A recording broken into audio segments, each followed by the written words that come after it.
I spoke at Founders Day. My first year, I was under tutorial directions not to watch TV, don't listen to crazy music. My radio in my make-believe German car went blank. Cassettes were the only thing that worked. I thought it was a message from somewhere higher than myself. And those were the years of only cassettes. And one of the cassettes that I had rang and came true because he's a native Ohioan. He's from Sunset Beach, California. I bring you Paul W.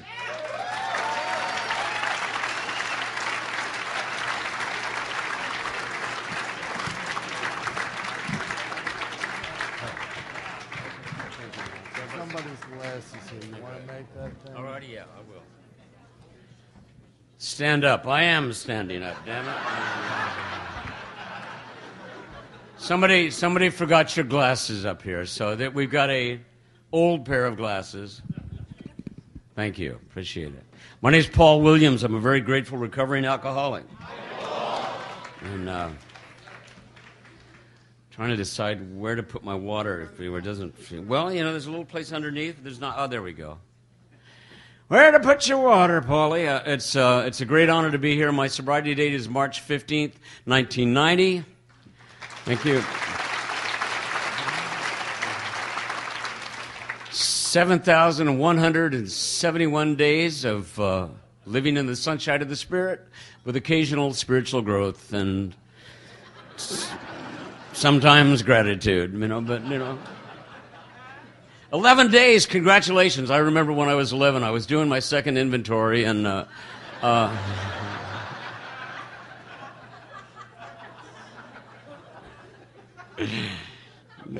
11 days, I hadn't stopped drooling yet. I was like, whoa, yo, I'm going to pull this story. Whoa, yo, life, Oh, God. My home group is Lucky. I heard somebody yell Lucky 13. I thought they were from my home group. My home group is Lucky 13 in Sunset Beach. It has nothing to do with the legendary 13th step. It used to be on 13th Street. They changed the name of that.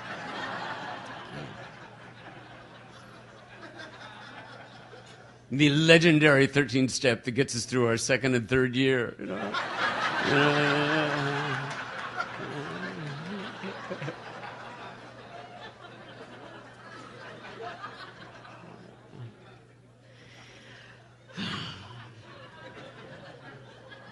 How long am I supposed to speak? 1 hour? Okay, I'll get to the truth eventually, But I do this a lot. I get sick of my own story. I have your basic white bread, mayonnaise, drunk log. It's just, I never came out of a blackout with a Russian arms dealer, Never came out of a blackout with Robert Mitchum and a couple hookers in Paris, I come out of a blackout in the boys' department of Sears,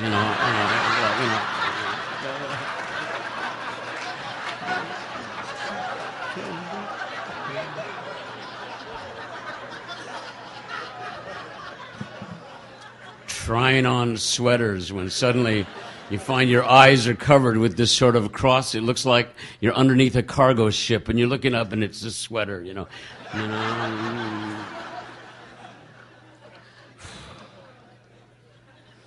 Remember getting drunk one time and crying about the fact that I'd never seen the bones in my feet. You remember? Okay, this is for people of a certain age in the room. You remember when you used to be able to go to the shoe store and you'd look at your feet and in that little thing, you could actually wiggle your toes and look at the bones of your feet. I remember getting drunk one time and crying about it. I've never seen the bones of my own feet. I don't know why I feel compelled to tell you that this morning. I want to make a little announcement. I want to speak not to any of you in the room, but they're recording this, so there's a little pitch that I like to do before I talk, and that is that that you never don't know where these CDs are going to wind up, and eventually, I think there's a pretty good chance that this CD that we're making right now will wind up in the hands of somebody who is well-intentioned, that loves what's happening at Alcoholics Anonymous, and decided that they should share my story with the rest of the world and in a newspaper article. So. I want to take a moment to tell you that you can. My name is Paul Williams. I am almost 20 years sober. In my mind, I'm already 20, but I'm actually 19. And and I'm thrilled about that. And you can tell anybody in the world that Paul Williams is sober. I'm really proud of that. I believe that every time we stand up and say we're a recovering alcoholic, that we take a little notch away at the stigma of alcoholism. I don't recommend that to any of you under a year. But if you at some point down the line, you decide, you know what, I'm going to stand up and say that I'm sober. So to the person listening to this, that's fine. Talk about the fact that Paul Williams is sober. God knows they saw me when I was drunk. What I will ask of you is that you do not ever at any point, at any time, now or in the future, put my name next to the words Alcoholics Anonymous. We have a, and there's a reason for it. Let me explain to you. We have a tradition. The 11th tradition is anonymity at the level of press, radio, film, and rock and roll video. And the reason for that is because you put out there that there Paul Williams is an Alcoholics Anonymous, and that there Paul Williams goes out and gets drunk, people are going to go, well, but I thought he's in that there AA. That there AA must not work. That there AA worked fine for me, and it will continue to work fine for me as long as I follow certain steps and practice a really perfect first step. All I ask is you do not mention Alcoholics Anonymous if you write about me. And frankly, if you want to know the truth, I hope you'll write about me. One of my favorite subjects, Yeah.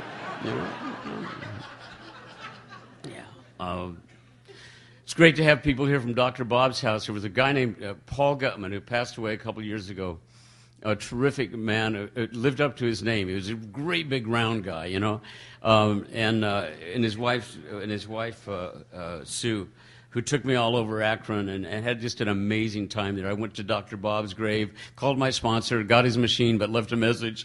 You know where I am, crying, Went to the Mayflower. I had a great moment at the Mayflower. I went to the Mayflower and I found the phone where Bill W. made the call, and I picked the phone up, and I went, oh my God, and I was having this moment with the phone on my ear, and I said, you know what, I swear to God, I can feel Bill W. in this. And somebody walked by and went, it's a replica. And I went, oh, well, I knew that, of course, It's a real honor to be here. I was actually at the first meeting of the Sunset Group, and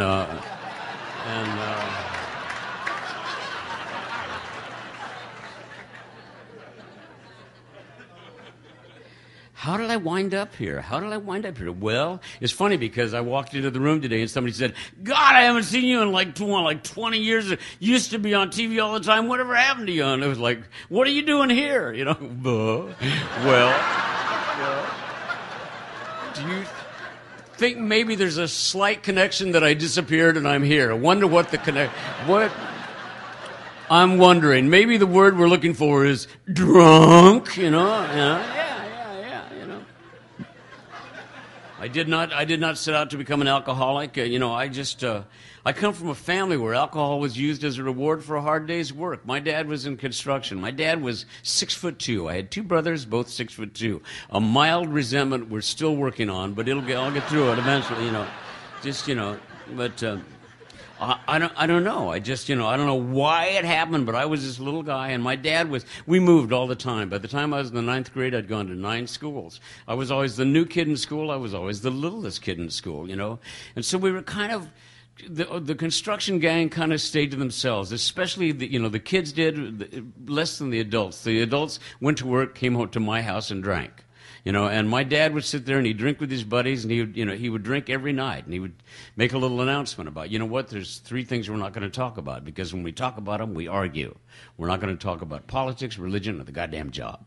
Tonight, we're not going to talk about politics, religion, or the goddamn job. It was never just the job, it was always the goddamn job, And then he'd have 1, 7, and 7, and bingo, they'd be talking about politics, religion, and that goddamn job, The kids would be ushered outside. My mom would and my dad was a sweet man. And, he went through stages of drunk. He was, he was wise. And then he got a little angry, and then he got sentimental. And then about 3 a.m, he'd get me up to sing, and it was just, get up and sing for Ike McShane. Ike McShane just sitting in the corner, huddled with his bottle. The last thing he wants to hear is some gnome sing "Danny Boy." You know.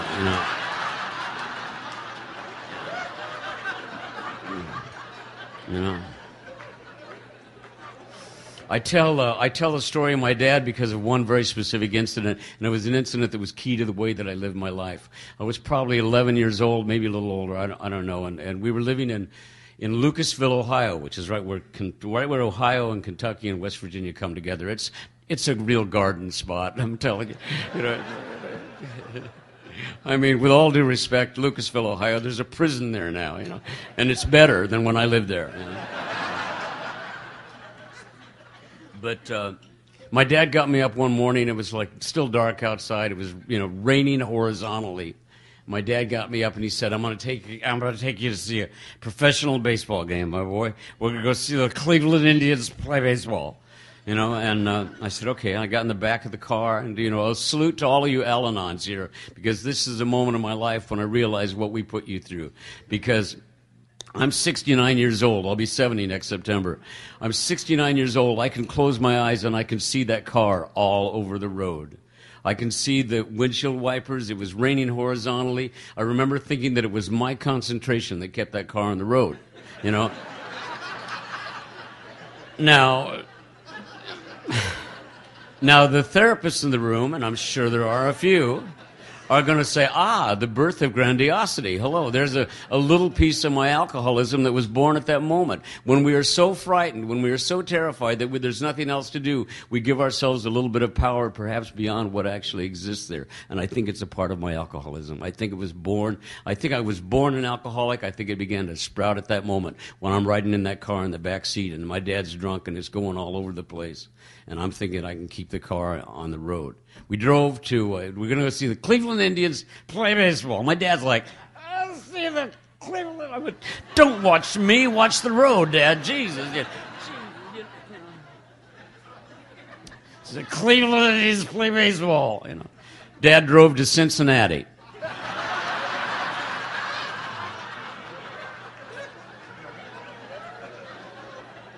Cleveland Indians don't play baseball in Cincinnati, We get to the ballpark. There's nobody there. It's finally stopped raining. He said, well, we're early. We're going to get really good seats. I'll tell you that, God bless him. I mean, he sat in the car for a while. Then he got up and he walked over to the ticket booth. He looked at the schedule and he realized what he'd done. And he did what I call the alcoholic slump. I'm a master of it. I have a black belt in the alcoholic slump, which is just, oh, Jesus, I did it again. I can close my eyes again. How many years ago that was? I can close my eyes and I can see my father. He was wearing brown suit pants, what we now call a wife beater, and slippers. He came back to the car, and he got in the car and he looked at Ike, and Ike was like, Ike knew what we, and he said, "There's not going to be a ball game today, kid." Then he said something that I lived by for 49 years. He said, "There's not going to be a ball game today, but it's the thought that counts." And I went, I get it. Bingo. Something went off in my brain, and for 49 years, I was the thoughtiest little creature you ever ran into. I was like, I thought about voting. I thought about being faithful to my wife. I thought about showing up when I said I was going to show up. I thought about doing a really good job just for the joy of doing a good job. I didn't do any of those things. I didn't vote till I got sober. I was 49 years old when I found the rooms of Alcoholics Anonymous, and you taught me something. At 49, I didn't have the best childhood, but I had the longest, I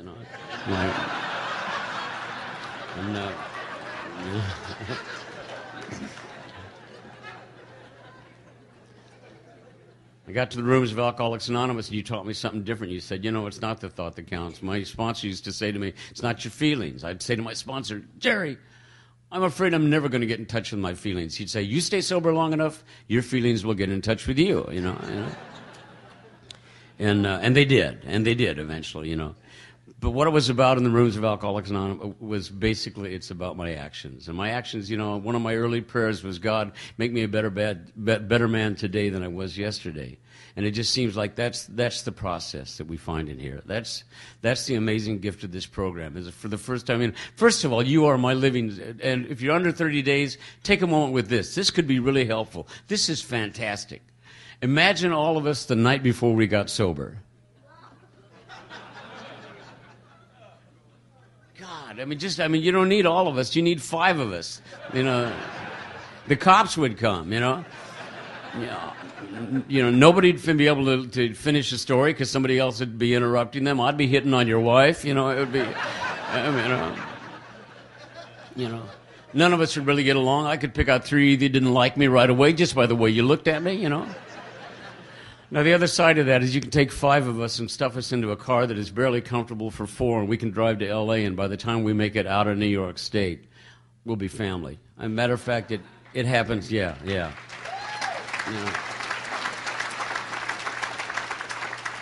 Make me a better man today than I was yesterday. How many of you were better listeners when you were drinking? How many of you went out of your way to help somebody? Here, this is, none of us. We're a collection of the most selfish people in the world. And now I want to do something that I stole from somebody else that makes me cry. If you went out this last year, if you went out of your way to help alcoholic, if you prayed for one, or if you went and picked somebody up and took them to a meeting, if you did something to help somebody, stand up.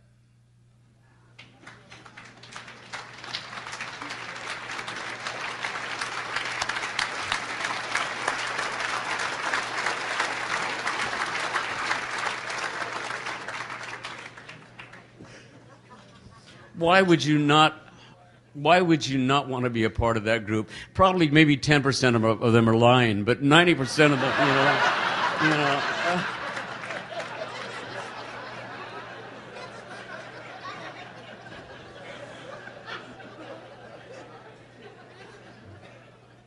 That's funny, but it's I don't think it's true. I think that rigorous honesty is such a key part of our sobriety. That we don't dabble with those rules and those principles if we want to stay sober. It's a spectacular gift to have been given at 49 years old when you didn't know who the hell you were or what you were because you'd begun to believe what was printed about you in the papers, and then all of a sudden you're 10 years into it. Like the 80s were... you're an alcoholic when you misplace a decade, please. The 80s, you're telling me Reagan was president? What the hell?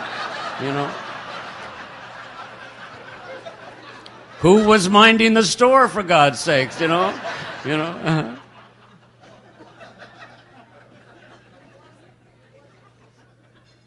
I love Alcoholics Anonymous. It's an amazing process. And it is a process. My sobriety date is March 15th, 1990. I had my last drink September 21st, 1989.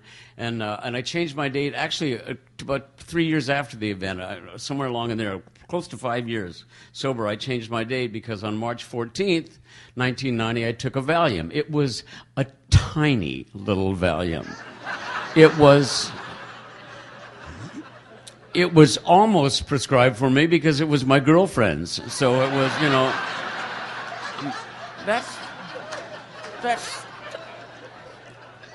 it was a 5-grain Valium, That's like, getting change in pennies. You kind of don't even mess with it, But it's funny, I just decided that it wasn't a slip, and I remembered the date. And I remembered the date, and I called my sponsor. It was literally years later, and I said, Jerry, because there's this little spot, there's like a slot right between sleep and awake, where I get mail from God. It's God's private mail slot for me, and I'm almost asleep, and I go, and God sends me mail that says, you did this. And I go, oh, geez, oh, no, that means I need to make an amends. And it's an amazing process, because something that was not a slip the day before became a slip that day.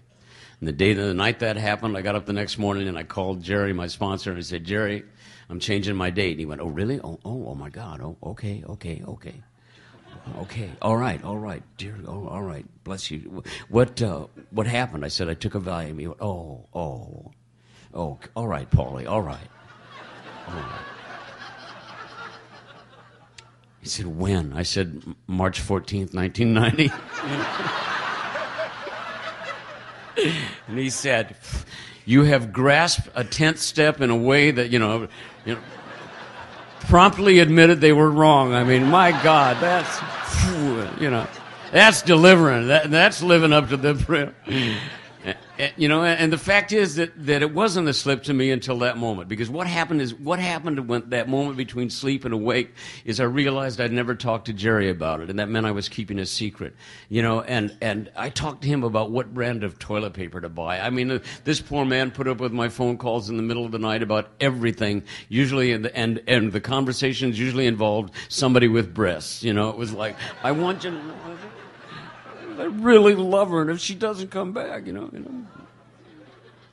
I think what happens in this program is because it is a process, not an event. It's a process, a series of amazing events. And I think what happens is you get far enough away from the emotional tug and the ego of a situation begins to, it's like enough time passes for the ego to get thin enough to where you can really see through it and see what you've actually done, and you change, and you change, and you change. Oh my God, look how we've changed, I am so proud to be a member of Alcoholics Anonymous. I wish my daddy could, if he could have found this, because he'd have loved it. I know he'd have loved it. He had a big sweetheart, He died in a single car wreck when I was 13, and I was shipped off to live with an aunt and uncle in Long Beach, California. In Long Beach, California, everybody is 6'50". I mean, God. But he has great tans and athletic bodies. What color I have, I got from the light in my refrigerator. I mean, it's like, it's like, great outdoorsman that I am, Although I've discovered golf and sobriety. So I met a woman today here from Belfast, Ireland. I have been to Belfast. I have played golf at Royal Portrush. Difficult for me to play golf in Ireland. People keep grabbing me going, where'd you hide the gold, you little bastard?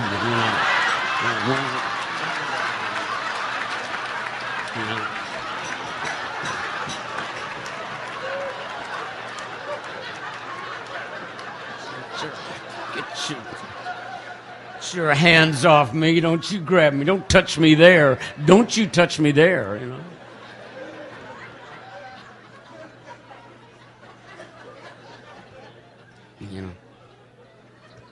When I went to Long Beach, everybody was tall, everybody was tan, I was tiny. When I was 13, 14 years old, I could run under coffee tables. It was ridiculous, It was like, you think I'm short now? I was short, man. I look like a damn Muppet. It's no wonder, people pick me up looking for the wind-up key, where? And I had a really slow body clock. Everybody in California hits puberty in those days at 13 or 12. Now they've got it down to about 6, I hear, And so my first prayer, and this is the reason this is a part of my story, is when you begin to pray, it's, sometimes quickly, sometimes slowly. My first prayer was standing in the shower at Woodrow Wilson High School in Long Beach going, God, I don't care how big you make me, but cover me with fur eventually, It's like, let's, I mean, my God, I looked like I was made of cantaloupe. It was so,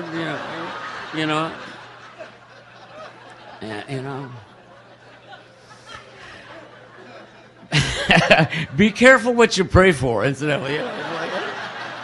I've got hair places that don't get cold, 69 years old, you got to pluck before you go out,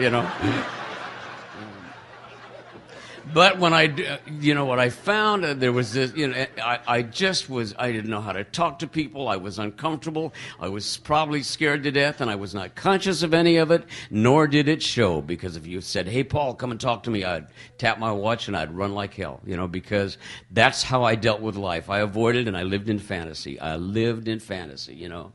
And the only time I ever felt that connection, you see, that's what I got here. We were talking about it at the table.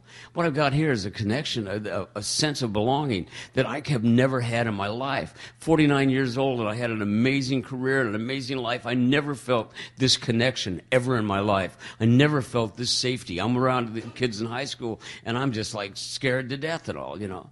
And except when we drank. And it wasn't even the effects of the alcohol as much. It was just, you know, Joseph Campbell talks about the importance of ritual and spiritual growth and in finding your place in the world. Part of my, you know, the ritual of let's get drunk, throw up, and be somebody was, you know, just a huge part of, for me, that sense of feeling some sort of comfort. And I began to feel it down the line from the alcohol as well. And I drank, and alcohol made me feel like I was big enough to deal with the rest of the world. And cocaine made me feel like I could shoot basketball for money. It just, you know.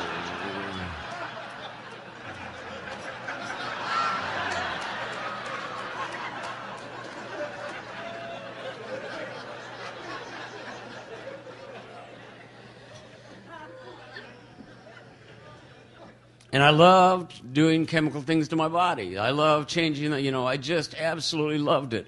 And I don't know when I crossed the line from use to abuse to addiction, but I did.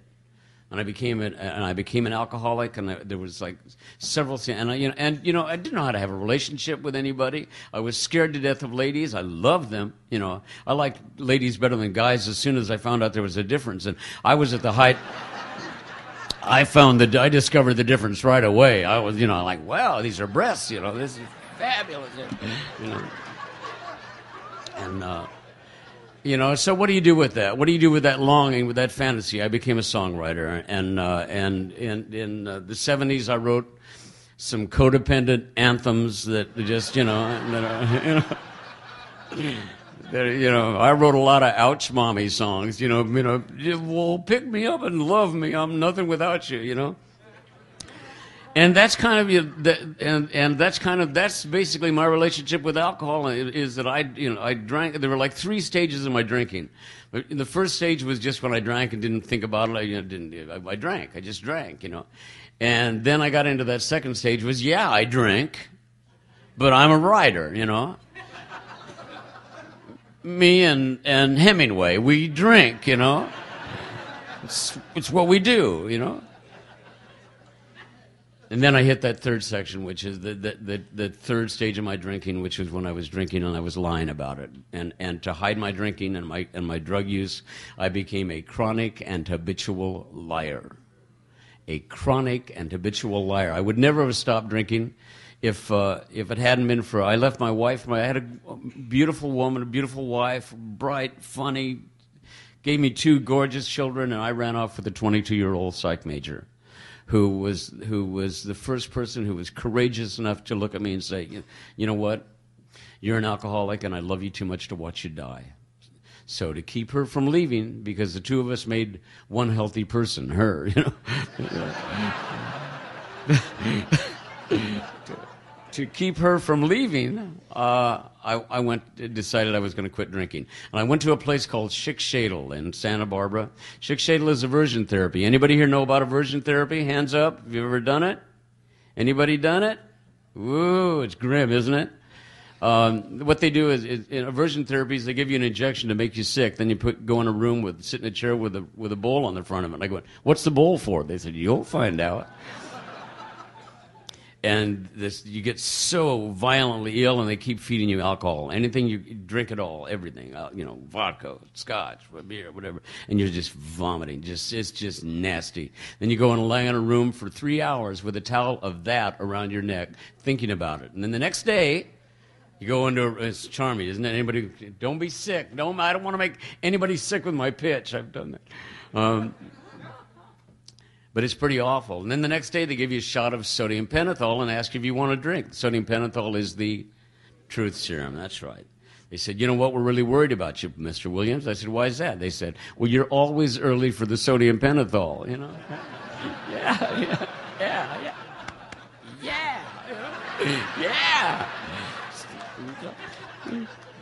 There was a great episode of The Honeymooners where Art Carney has been sleepwalking and they want to find out why he's sleepwalking. So they go to a doctor to give him sodium pentothal and ask him, and he's going to see what it is he's looking for. He goes, "This will never work. This will never work. But I'll just go along with it. But what the hell? 99, 98, 3." There was actually a time when my band, when I'd walk on stage and I was really, really gone, they'd look at each other and go, 3. But fact is that I quit drinking for 7 months. I did, and in fairness to Schick Shadle, they may have told me something about the 12 steps and about Alcoholics Anonymous and Cocaine Anonymous and all the Anonymouses that I belong to, but I didn't hear it. But 7 months on pure poly willpower. Pure poly willpower. I did not drink. I did not drink. I did not use. I was a joy to be around, I did not reach for a drink, but I sometimes longed to reach for a throat, 7 months, didn't have a drink. I went to Ocho Rios, Jamaica, to work on a project, and nothing was working, nothing was coming, and I'm sitting there. It's 2:00 in the afternoon. The night before, I'd written something that I knew was brilliant, a rock and roll anthem. I give myself to that. It's fantastic. Get a little sleep, come back the next day, listen to it, and I realize I have rewritten "O Little Town of Bethlehem." Do do do do do do do. Oh, little town of Bethlehem. Oh, shit, And at this special, fabulous, opportune moment, a guy walks up with a white jacket and a little silver tray, and he says, "Mr. Williams, would you like something to drink? Perhaps a rum and coke?" And I went, bling. Rum and coke? I'm the Paul Williams. I have somewhat accomplished. I haven't had a drink in 7 months. I can handle one rum and coke. So at 2:00 in the afternoon in Ocho Rios, I had one rum and coke. At 2:00 in the morning, I was at Bob Marley's grave explaining reggae to a lot of black people I didn't know,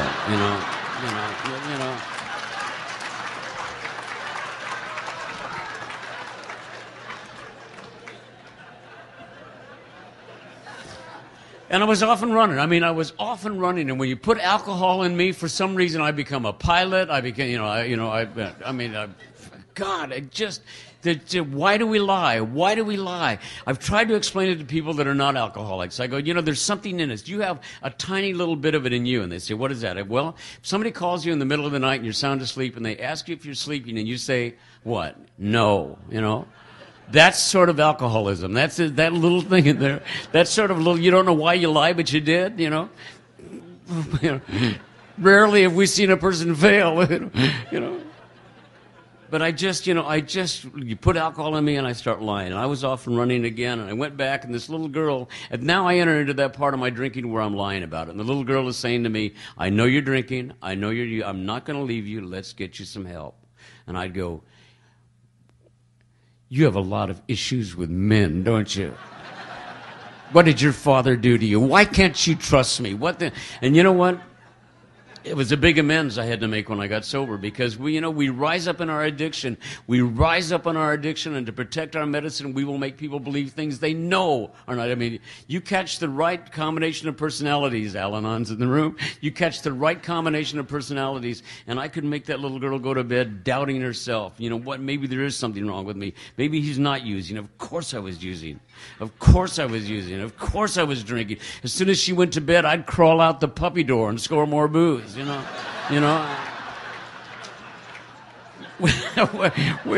is not funny. It's not funny. It's terrible. It's sad.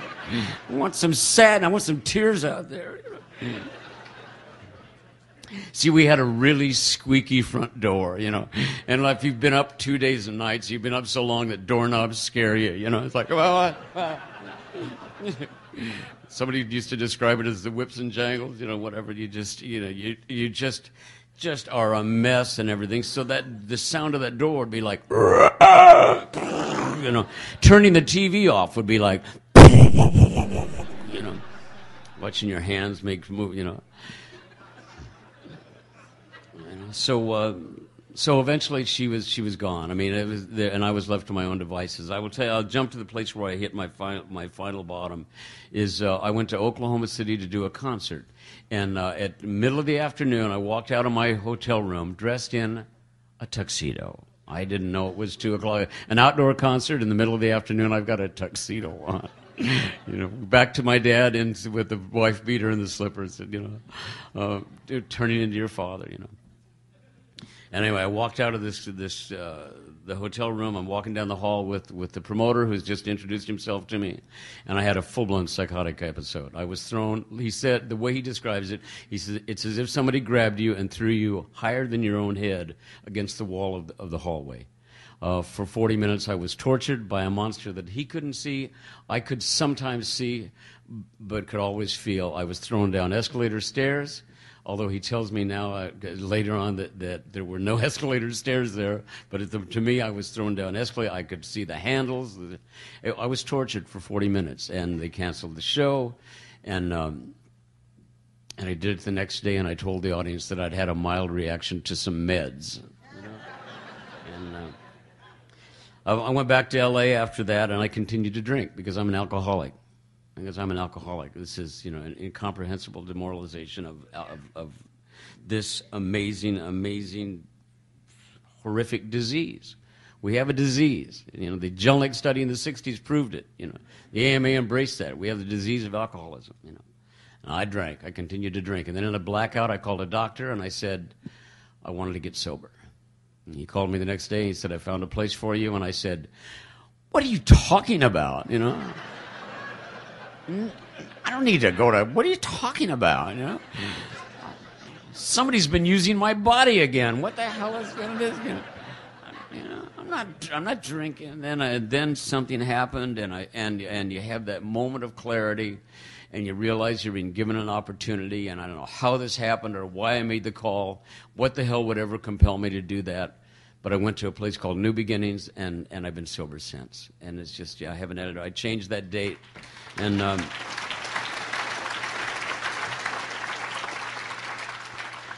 trust me, the world's a safer place. It's just, I was, because I turned into my dad. I was the guy that, I had a home in Santa Barbara and a home in L.A. I could not make it from one to the other without a drink. I could not make it. I would transfer the alcohol of choice, the vodka I drank, into a pop-off bottle because it was flat and would fit under my seat, I would drive with my kids in the car like that. My God, tiny little kids. I've got them in my car, and I have to make them look away so I can have a drink, I'd say things like, is that cow on fire?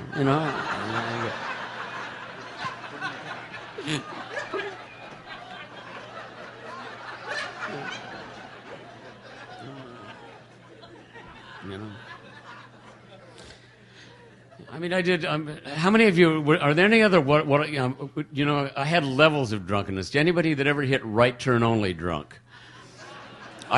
Because you get drunk enough and you close one eye, and then you lose your depth perception. And I actually turned in front of somebody and hit him. So I decided that from now on I'm going to be responsible. When I've had a little bit too much to drink, I'm only going to turn right.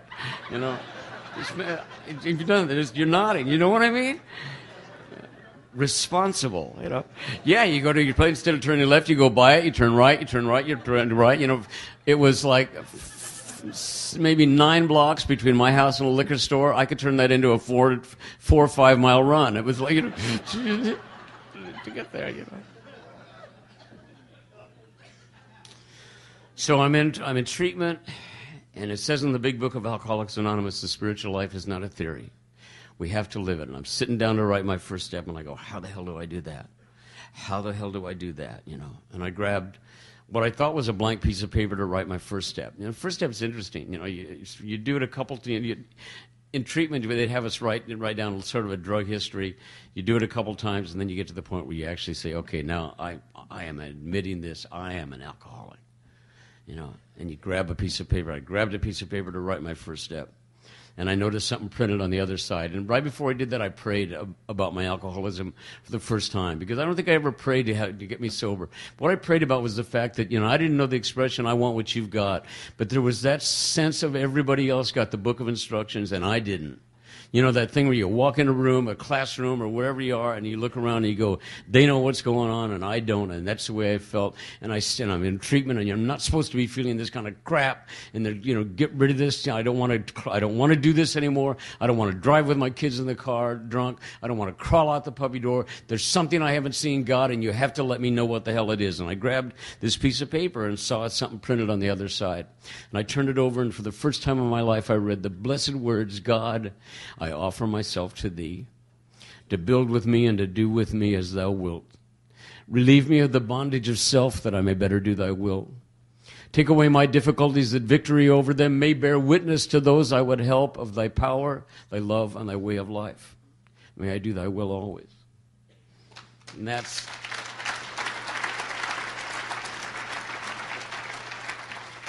That third step prayer is just stunning. I mean, the whole thing is stunning. You look at the language in the big book. I don't know if any of you have discovered, when I was very, very new, I was turned on to Emmett Fox. I read Emmett Fox, and you read, it's like the same language, the same voice. And a couple guys didn't write this. Thank God they did. But this is spectacular in its absolute, the weight of the brilliance of this simple, loving way to live your life, you know. And when I saw the experience, I love the bondage itself. I'm not one of those guys that when I did my amends list, I didn't say, well, first of all, I want to make amends to little Paulie because I treated him so poorly, forcing him to do all that blow, you know.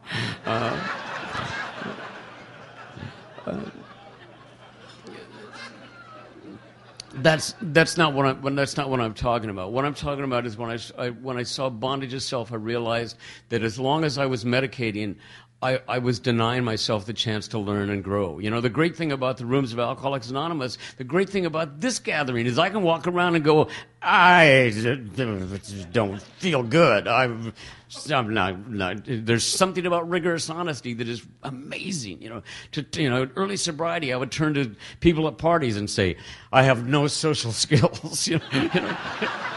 I can't do this. I have no social skills, and usually be a bunch of other alcoholics, and they'd turn to me and they'd go, well, you look like you're having a good time, and I go, I do? Well, I am, you know, and I would begin to have a good time then because I just let go of the secret. There's a huge lesson in this for me. My windshield gets dirty on the inside. I'll say it again. My windshield gets dirty on the inside. I have to keep it clean. I have to turn to somebody, whether they like it or not, and tell them what's going on in the center of my chest.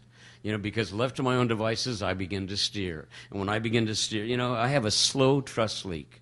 And I go to fix that to the program. I go to prayer. You know, and I had an amazing sponsor. Jerry Hunter called, and Jerry passed away a few years ago. He was 37 years sober. Little guy looked like Yosemite Sam. He had a huge motorcycle, and he had to rock back and forth on it because he was, you know, he's a limo driver. He used to pitch, and in the middle of his limo, he'd get a call from one of his drivers.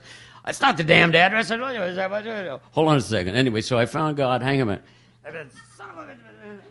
Come here. Tell his driver where to go, and then he come back. 37 years sober, and he called me up when I was in rehab, and he said, how are you treating the world today, Paulie? I went, momentito, don't you mean how's the world treating me? He said, I don't give a rat's ass how the world's treating you. Pardon the language, but that's what he said. I don't give a rat's ass. He says, but I tell you, if you monitor the way you treat the world, everything in your life will get better. Everything. If you are a better man tomorrow than you were today, everything. And just you know, show up when you say you're going to. Just treat the world, you know, watch the way you're treating the world. And that was his program in a word. That was it, you know. E.T. says, be good, be good. You know, I didn't want to be anywhere that I wasn't around recovery. I felt totally disconnected from music and everything, and I did something that probably no other alcoholic has ever done. I went to UCLA and I got my certification as a drug and alcohol counselor.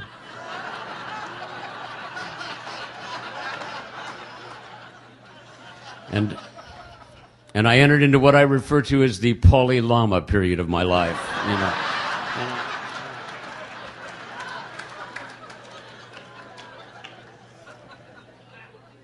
What time did I start? I have no idea how long I've been up here.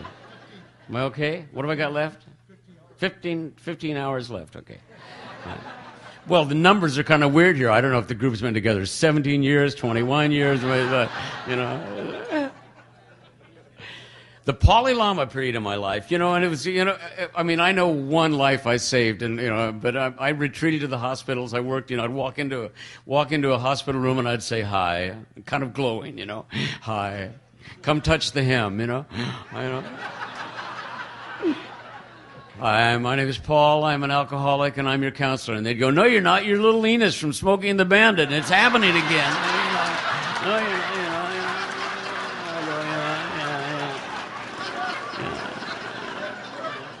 I know, yeah, but that was a long time ago, and I'm your counselor, you know.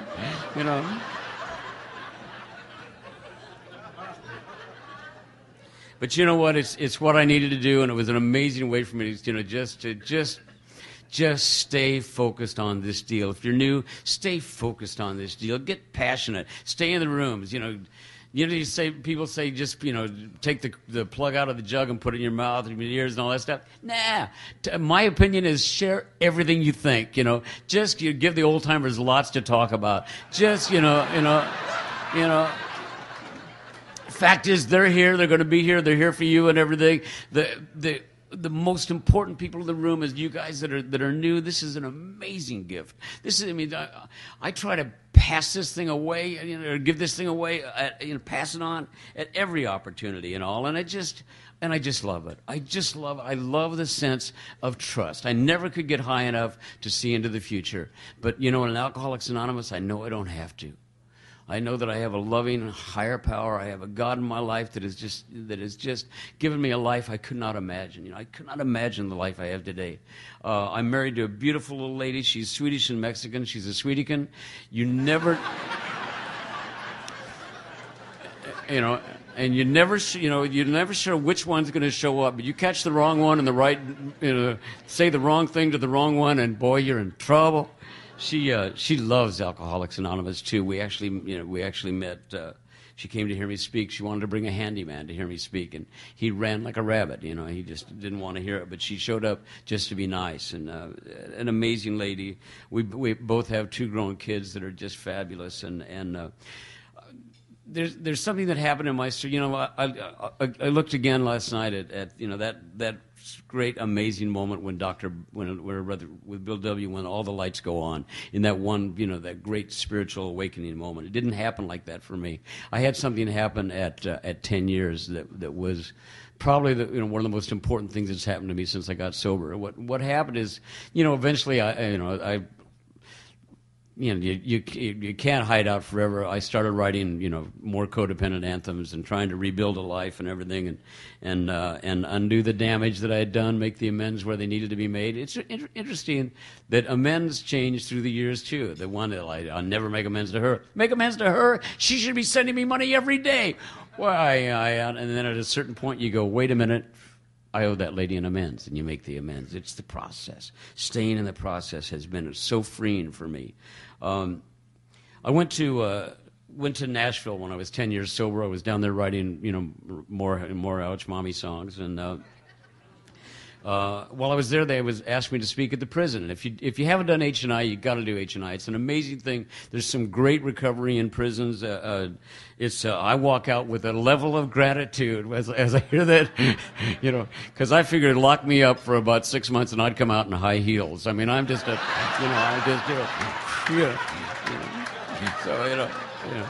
you know. Not that there's anything wrong with that, but but it's just not for me, you know. Although I have to tell you, it's a total outside issue, but I cannot believe that I live in a state where they would outlaw 2 people that love each other getting married. How insane is that, you know? Anyway, but so I went to Nashville and went to speak at the prison. And you know, when that door slams behind me and I'm walking out of there, I'm just feeling like, oh my God, I have carried the message. I am a river to my people, you know. And I go back to the hotel and I'm like, you know, this is kind of a rare combination of Jiminy Cricket and Gandhi, you know, kind of a, you know, just, you know, heal, you know, and heal, you know. just full of self, just, like, so I go, and I've got one of those little, one of the little, keys, mechanical keys, or, the magnetic keys, rather, and my key doesn't work, and I'm like, there I am, just all full of the light and glowing, love and light, and my key doesn't work, and I'm like, son of a, it's a really quick trip from Gandhi to Himmler for me. I'm like, I'm like, son of a, So I go down, it's like 8 floors down. I go down to get my, but I've learned restraint of pen and tongue in the rooms of Alcoholics Anonymous. So I go to the desk and I go, I know it's not your fault, but why in the world, you got to ask yourself, why would I need to be in this lobby 3 nights in a row? And I look around at that moment because somebody taps me on the shoulder. I look around and the lobby of the hotel is full of guys with little badges. And I'd say, this is the best part of my story. This is my favorite part of my story. It's a convention of talent buyers, guys that buy book talent for rodeos and fairgrounds and performing arts centers and stuff like that. And this guy walks up to me. He says, "I just want to say hi to you. I booked you a few years ago. My name is Gary." And I went, and he's got a thing on it that says Oklahoma City. And I went, whoa, Oklahoma City, are you the guy when I did my Linda Blair, lick me, there, and I said, are you that guy? He said, yeah, that was me. I went, well, I'm sober now, and I was 10 years sober, and I was just speaking at the prison, and blah, blah, Polly this, and blah, blah, Polly that. And he said, yeah, I heard in the rooms you were sober. And I went, oh, my God. So I thought, well, we just met that one day and you became an alcoholic,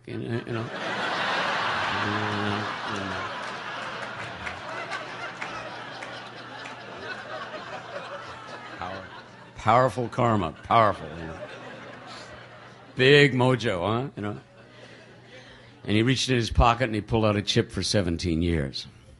And this is the best part of my story, because I said to him, and it kills me. I love it. No, it doesn't kill me. It gives me life. What's your words? He said, no. He said, I've never. I said, well, you were. I did the math, and I said, you were 7 years sober when that happened. He said, that's right. I said, what'd you think? He said, oh, Paulie.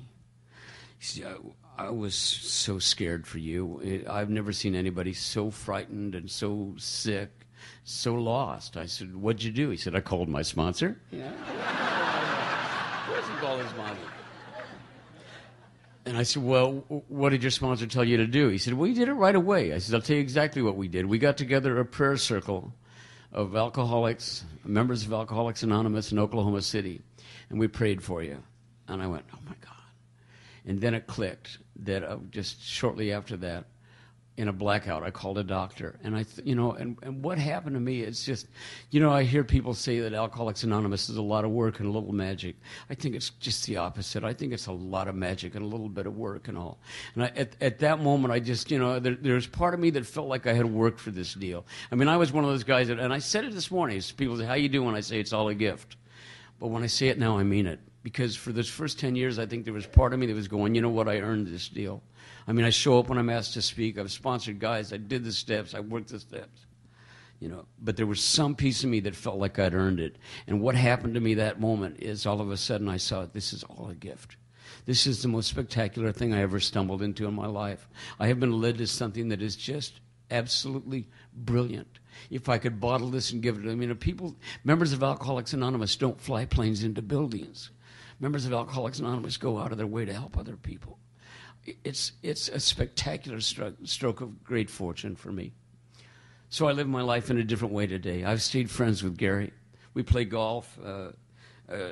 We go to meetings. I get back to the meeting where they all prayed for me. It's just spectacular. I live my life by 12 words. I have been given my life by 12 steps. I live my life with 3 prayers that make up 12 words. First prayer is surprise me, God. Surprise me, God. That implies total trust. I don't need to know how you're going to do it, when you're going to do it, what tomorrow holds. We do this one day at a time. Today's my birthday. The gift is surprise me, God. It shows that I have totally given up the reins. You know what? I don't control anything. I try to do what I say I'm going to do. I try to be responsible, but somebody else is in charge. The next is, there's 3 words there, 6 words, lead me where you need me. Lead me where you need me. That's, if inevitably when I'm led to the place where I'm needed, I'm led to the place where I'm going to find some little sweet surprise of joy, or just, or a lesson or something, And the last is thank you, Father. Just thank you, Father.